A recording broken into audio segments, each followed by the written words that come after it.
Hey, so this video I did get asked a few questions, so that kind of made it easier because I've been sleeping a lot the last 4 days, can't stay awake, so but I'm going out to take my dog to the vet with my husband, which is why I have makeup on, so I was like, oh, I should do a video. So I did get asked a few questions, but before I answer them, I did just want to just say that my heart is with everyone in Manchester right now. I don't really talk much about religion or political stuff. I will talk about it if you like private message me, but I don't really like to put that out there. But this is beyond politics and beyond religion. This attack was on concert goers, like kids, and I've been to so many concerts, like more than any person needs or deserves to. But it is like music has always been a big passion of mine, and I just can't wrap my head around why someone would do that. So I do just want to let everyone know that I am thinking about you, and I'm so sorry that this tragedy happened, and I know that won't it's not really going to do much, but I'm so sorry. So moving on. Okay, so the questions. Okay, so one question I got asked was, have I been tested for Lyme disease? I have not. Well, wait. I have. So I'm in Canada, and I have brought it up to my rheumatologist before, and she's like, oh, well, have you been bitten by a tick? And I said that I grew up in the county. So there was a lot of them. I don't know if I personally been bitten, but I don't know if I would have known at the time. I don't know. But isn't it worth a check? Because I keep getting all these other illnesses, and everything's just like piling up, and there has to be a reason other than so many different diagnoses. But so she said that there is a blood test that we can do here in Canada, but she's like, it always comes up negative anyway. And I just shook my head because what good is that, right?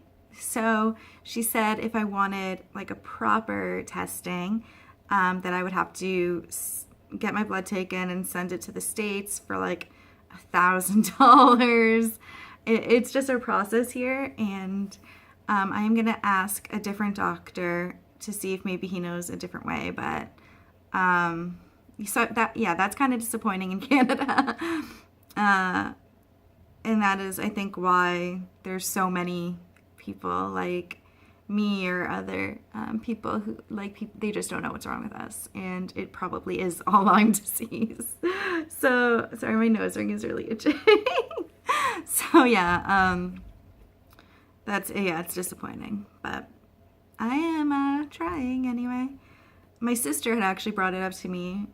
She's like, have you been tested for Lyme? And I said, no, not at the time. I hadn't even had that one blood test. So yeah, it's cruddy. But the other question I did get asked was about my husband, how he deals with my illnesses. He's pretty shy. I keep bugging him to do a video with me to explain to other people what he does, but he's so shy he won't do any of that. So I did ask him though what gets him through, and he said he just does it. He just gets through. He says he does break down sometimes.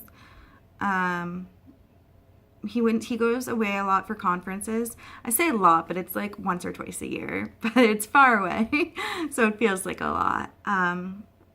And every year that he goes, I just keep getting sicker.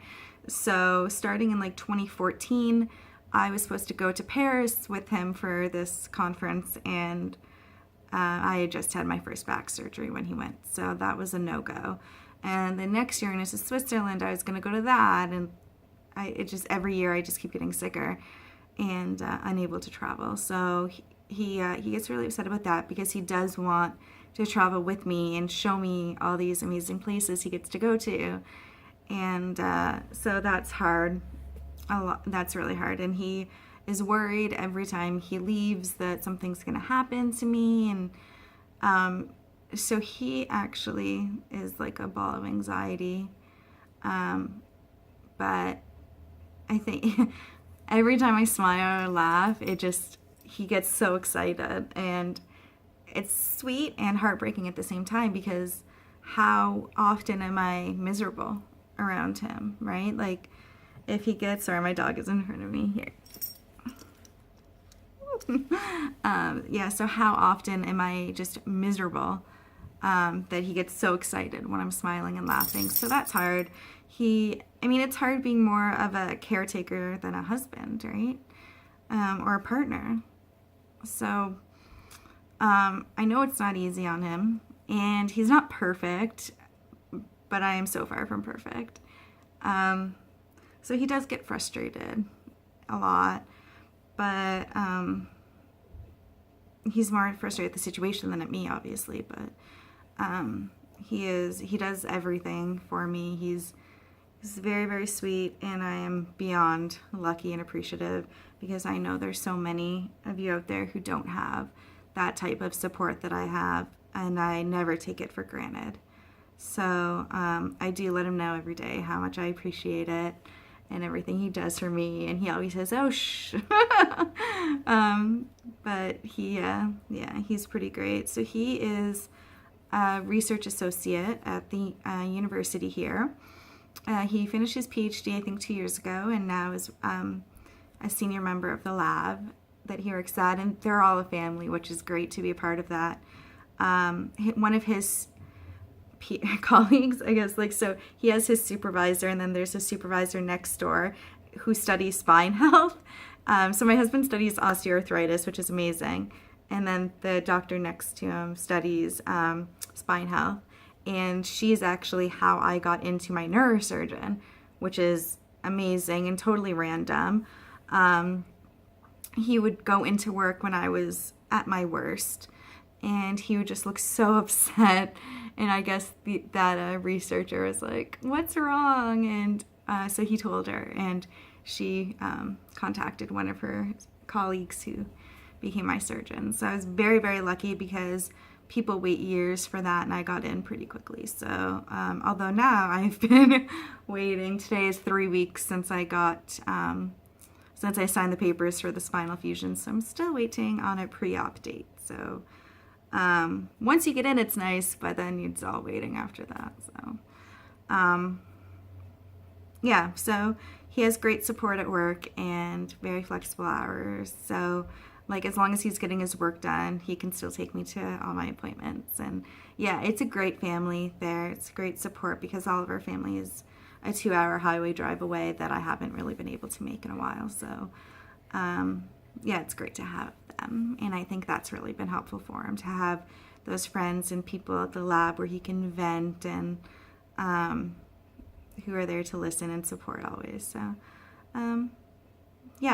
that's what I can say for my husband is that it's as long as you're not doing it alone, because it is a lot. I need him for basically everything. So, I don't think he would be as stable as he is without the help of his work family. So, those are my answers. So if you have any other questions, just comment them below. And feel free to like, comment, share, subscribe. I think that's what I'm supposed to say, right? All right. Have a great day, everyone.